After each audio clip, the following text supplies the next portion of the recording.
Whether you're religious, spiritual, or just curious, these fallacies often go unnoticed, but they have a huge impact on how we think, believe, and argue about religion.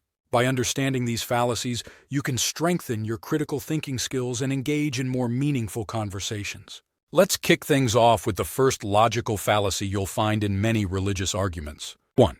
Appeal to authority. Ever heard someone say, "It's true because the Holy Book says so"?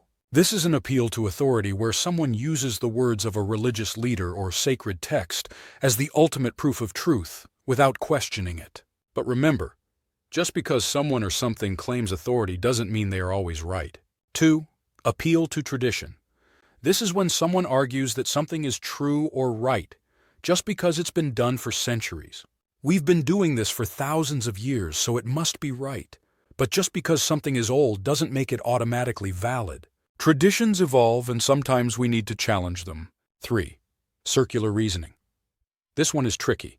You use the conclusion to prove the premise. For example, the Holy Book is the Word of God because it says so in the Holy Book.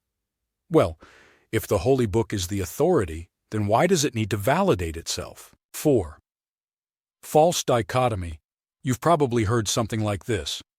Either you believe in our faith, or you're immoral. This is a false dichotomy, when only two extreme options are presented, ignoring the possibility of a middle ground or other options. 5. Appeal to fear. This fallacy relies on fear to control belief. If you don't believe in this, you're going to hell. Instead of providing logical reasoning, this argument is based on fear of punishment. 6. Bandwagon fallacy. Everyone believes this, so it must be true. Just because the majority follows something doesn't necessarily make it true or right. Popularity does not equal truth. 7. Half-truth. This is when only part of the information is presented to support a point while the rest is ignored. For instance, quoting one line from a holy book while completely disregarding the context or other passages that might contradict it. 8. Argument from ignorance. We don't know how this happened, so it must be God's doing. Just because we don't have an explanation for something doesn't mean we should automatically jump to supernatural conclusions. 9. Naturalistic fallacy. If it's natural, it must be right. This is when someone argues that something is good or moral just because it's found in nature. But nature doesn't always set a moral standard. 10.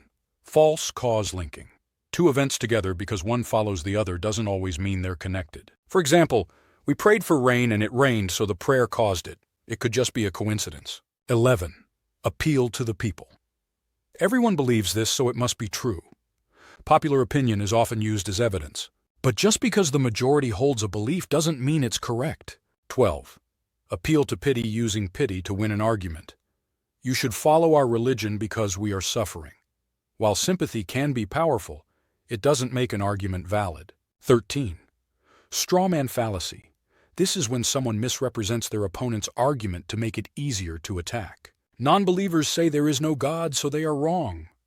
But that's not a fair representation of their actual argument. 14. Hasty generalization, making a broad conclusion based on a few cases. One atheist did something bad, so all atheists must be bad.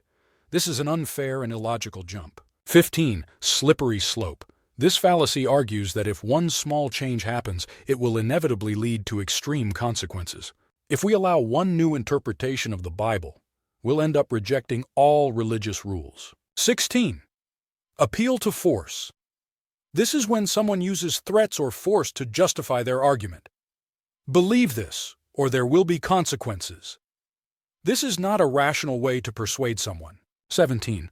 False analogy. When two things are compared in a way that they're not actually similar. Religion is like a school. It's necessary for our growth. While there may be some similarities, the comparison is not valid. 18. Red herring. This is when someone brings up an irrelevant point to distract from the main issue. Let's talk about how wonderful our faith is, instead of addressing the contradictions in its teachings. 19. Appeal to the masses. Since everyone believes this, it must be true. The masses can be wrong, and this fallacy assumes that popularity equals correctness. 20. Appeal to novelty. This new interpretation must be right because it's fresh and modern.